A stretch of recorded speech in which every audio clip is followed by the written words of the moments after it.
നമസ്കാരം. ഡിവൈൻ റിവറൻസിലേക്ക് സ്വാഗതം. ഓം വരാഹി ദേവേ നമഃ. നമ്മുടെ ജീവിതത്തിൽ പലതരത്തിലുള്ള ആഗ്രഹങ്ങൾ ഉണ്ടാകാറുണ്ട്. എന്നാൽ ചില പ്രത്യേക സന്ദർഭങ്ങൾ വരുമ്പോൾ ചില പ്രതിസന്ധി ഘട്ടത്തിൽ നമ്മുടെ ചില ആഗ്രഹങ്ങൾ ഉടനടി നടന്നാൽ കൊള്ളാമെന്നുള്ള ഒരു മനസ്സ് നമുക്കുണ്ടാവാറുണ്ട്. ആഗ്രഹങ്ങൾ പോലെ തന്നെ നമ്മൾക്ക് അത്യാവശ്യങ്ങളും വരാറുണ്ട്. അതും ഇതേമാതിരി തന്നെയാണ്. അതായത് കടബാധ്യത ഉള്ളവർ നാളെ ഒരാൾക്ക് ഇത്ര പൈസ കൊടുക്കണം, കയ്യിലൊരു പൈസയുമില്ല, അത് കൊടുത്തില്ല എങ്കിൽ വലിയ പ്രശ്നമുണ്ടാകും. ഈ രീതിയിൽ വിഷമിക്കുന്നവർ നമുക്ക് ചുറ്റിലുമുണ്ട്. ചിലർക്ക് ആരോഗ്യ പ്രശ്നമായിട്ട് ബുദ്ധിമുട്ടുന്നവരാണ്. അതായത് എൻ്റെ ശരീരത്തിൻ്റെ ക്ഷീണവും തളർച്ചയും എല്ലാം മാറ്റി എനിക്ക് നല്ല രീതിയിൽ എണീറ്റ് നടക്കാൻ പറ്റണേ എന്ന് ചിന്തിക്കുന്നവർ നിറയെ പേരുണ്ട്. അങ്ങനെ മനുഷ്യരായി പിറന്ന ഓരോരുത്തർക്കും ഓരോ രീതിയിലുള്ള ബുദ്ധിമുട്ടുകൾ പല സാഹചര്യങ്ങളിലും വന്നു ചേരാം. അത് സ്വാഭാവികം. മാത്രമല്ല, നമ്മൾക്ക് എപ്പോൾ എന്ത് പ്രശ്നം വരും എന്നുള്ളത് നമുക്ക് ആർക്കും പ്രെഡിക്റ്റ് ചെയ്യാൻ പറ്റാത്ത ഒരു കാര്യമാണ്. അത് പറയാൻ സാധിക്കുന്നില്ല. ഈ യുഗത്തിൽ നമ്മൾ ചോദിച്ച ഉടൻ, വിളിച്ചാലുടൻ തന്നെ വരങ്ങൾ വാരി വിതറുന്ന ദേവിയാണ് വരാഹി ദേവി. പക്ഷേ ജെനുവിനായിരിക്കണം. ജെനുവിനായിട്ട് തൻ്റെ ഭക്തൻ തന്നോട് എന്താവശ്യപ്പെട്ടാലും അമ്മ അത് കണ്ണടച്ച് തുറക്കും മുന്നേ സാധിച്ചു തരുന്നതാണ്. നമുക്ക് പെട്ടെന്നൊരു അത്യാവശ്യം, ഒരാവശ്യം, ഒരു ആഗ്രഹം വന്നാൽ അമ്മ അത് നിറവേറ്റി തരാൻ ഉള്ള ഒരു മന്ത്രത്തെക്കുറിച്ചാണ് ഇന്നത്തെ വീഡിയോയിൽ പറയുന്നത്. പെട്ടെന്നൊരു ആഗ്രഹം എന്ന് പറഞ്ഞാൽ എനിക്കൊരു വീട് വേണം, അല്ലെങ്കിൽ എനിക്കൊരു കാർ വേണം എന്നതല്ല. എനിക്കൊരാൾക്ക് നാളെ കുറച്ച് പൈസ കൊടുക്കാനുണ്ട്, അമ്മേ എനിക്കത് എൻ്റെ കൈകളിൽ വന്നു ചേരണമേ ഏതെങ്കിലും വിധത്തിലെന്ന് അമ്മയെ മനസ്സുരുക്കി പ്രാർത്ഥിച്ചാൽ അമ്മ അത് തീർച്ചയായും നടത്തി തന്നിരിക്കും. അതുപോലെ തന്നെ നമുക്ക് ഏറ്റവും പ്രിയപ്പെട്ട ഒരാൾക്ക് ഒരു ഹോസ്പിറ്റൽ കേസ് വരുമ്പോൾ സർജറി പറഞ്ഞിരിക്കുകയാണ്, അമ്മേ എങ്ങനെയെങ്കിലും അത് സർജറിയിൽ നിന്ന് ഒഴിവാക്കി മെഡിസിനിലോട്ട് മാറ്റിത്തരണമേ എന്ന് കേണപേക്ഷിച്ചാൽ അമ്മ അത് കൃത്യമായി ചെയ്തു തരുന്നതാണ്. എന്താണ് നമ്മുടെ ജെന്യൂനിറ്റി, അത് അമ്മയെ ബോധ്യപ്പെടുത്തുക. അമ്മ അത് കൃത്യമായി ചെയ്യുന്നതാണ്. ഈ മന്ത്രം ജപിക്കുന്നതിലൂടെ നമ്മളുടെ ഇൻസ്റ്റൻ്റായിട്ടുള്ള നമ്മൾ അപ്പോൾ ഇരിക്കുന്ന ഇടത്തിരുന്ന് ഈ മന്ത്രം ജപിക്കണം. അമ്മ നമ്മളെ ഒരിക്കലും കൈവിടുകയില്ല. അത്യധികം പവർഫുള്ളായിട്ടുള്ള ഒരു മന്ത്രമാണിത്. ഈ മന്ത്രം ജപിക്കുന്നതിന് സമയമോ ദിവസമോ എന്നൊന്നില്ല. എപ്പോൾ വേണമെങ്കിലും ജപിക്കാം. കാരണം എപ്പോഴാണ് നമുക്ക് പ്രശ്നം വരുന്നതെന്ന് പറയാൻ പറ്റില്ല. ഇരിക്കുന്ന ഇടത്തിലിരുന്ന് തന്നെ നമുക്ക് ജപിക്കാവുന്നതാണ്. പിന്നെ കൗണ്ടിങ് ഒരു ഇമ്പോർട്ടൻ്റ് ആയിട്ടുള്ള കാര്യമാണ്.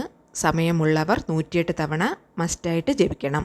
അതല്ല, ഒരു അത്യാവശ്യ സന്ദർഭത്തിൽ ആണെങ്കിൽ 9 തവണ, ചുരുങ്ങിയത് 9 തവണയെങ്കിലും ജപിക്കണം. എന്നാൽ ഇത്ര ദിവസം എന്നത് ഒരു പ്രാർത്ഥനയായിട്ടാണ് അമ്മയുടെ മുമ്പിൽ ഈ മന്ത്രം ഉരുവിടുന്നതെങ്കിൽ കുറഞ്ഞത് 11 ദിവസത്തെ പ്രാർത്ഥന വയ്ക്കണം.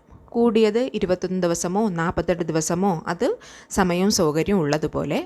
കുറഞ്ഞത് 11 ദിവസത്തെ പ്രാർത്ഥന വയ്ക്കണം. 11 ദിവസത്തിനകത്ത് അമ്മേ എനിക്കിത് നടത്തി തരണമേ എന്ന് അമ്മയോട് അപേക്ഷിക്കുക. അതിന് മുന്നേ ഇത് നടക്കുകയാണെങ്കിലും ഈ 11 ദിവസമാണ് മനസ്സിൽ കുറിച്ചതെങ്കിൽ ആ സമയം വരെ കറക്റ്റായിട്ട് ഈ മന്ത്രം ചൊല്ലേണ്ടതാണ്. അമ്മയുടെ അതിശക്തിയാർന്ന ആ മന്ത്രം ഇതാണ്. ഓം അശ്വാരൂഢവരാഹിയേ നമഃ. ഓം അശ്വാരൂഢവരാഹിയേ നമഃ.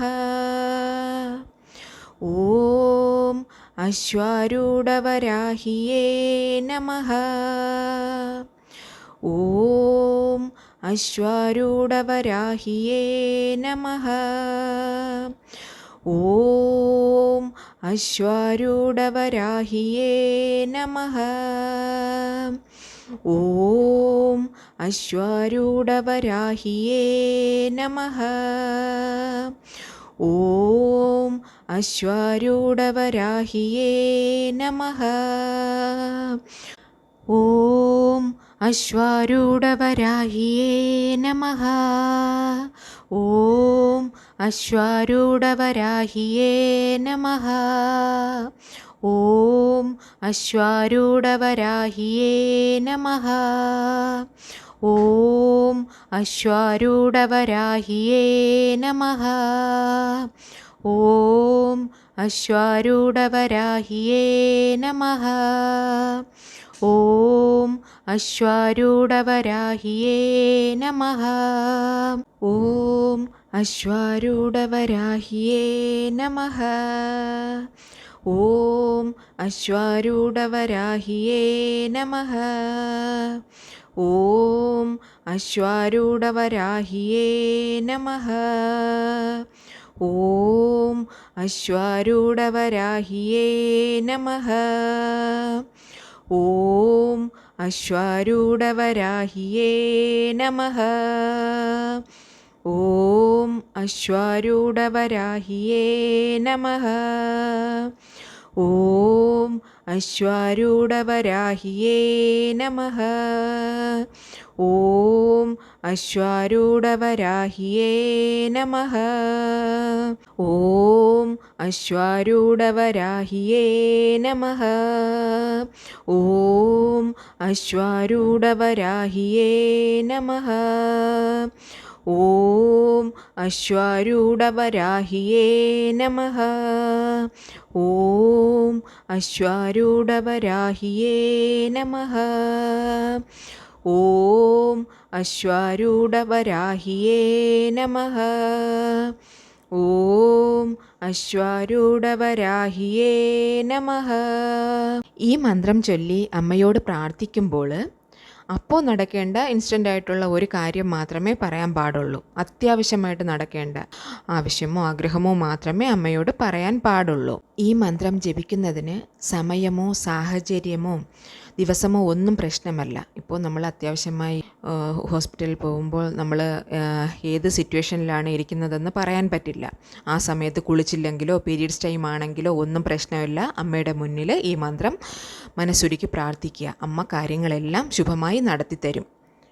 എന്നാൽ അമ്മയ്ക്ക് ഇത്ര ദിവസം 11 ദിവസമോ 21 ദിവസമോ 48 ദിവസമോ പ്രാർത്ഥന വച്ചിട്ടാണ് ഈ മന്ത്രം ജപിക്കുന്നതെങ്കിൽ എല്ലാ വ്രതങ്ങളും പാലിച്ചിരിക്കണം. കുളിച്ച് വ്രതശുദ്ധിയോടുകൂടി നല്ല വസ്ത്രം ധരിച്ച് മത്സ്യമാംസാദികളൊന്നും ഭക്ഷിക്കാതെ വേണം ഈ മന്ത്രം ജപിക്കാനായിട്ട്. ഇന്നത്തെ വീഡിയോ എല്ലാവർക്കും ഇഷ്ടപ്പെട്ടെന്ന് കരുതുന്നു. ഈ ചാനൽ ആദ്യമായി കാണുന്നവരാണെങ്കിൽ ഒന്ന് സബ്സ്ക്രൈബ് ചെയ്തേക്കണേ. പക്കത്തുള്ള ബെല്ലൈക്കൺ കൂടെ അമർത്തി ഓൾ എന്ന ഓപ്ഷൻ ക്ലിക്ക് ചെയ്യാൻ മറക്കല്ലേ. ഇനിയൊരു ന്യൂ വീഡിയോയുമായി വരുന്നത് വരേക്കും നന്ദി, നമസ്കാരം.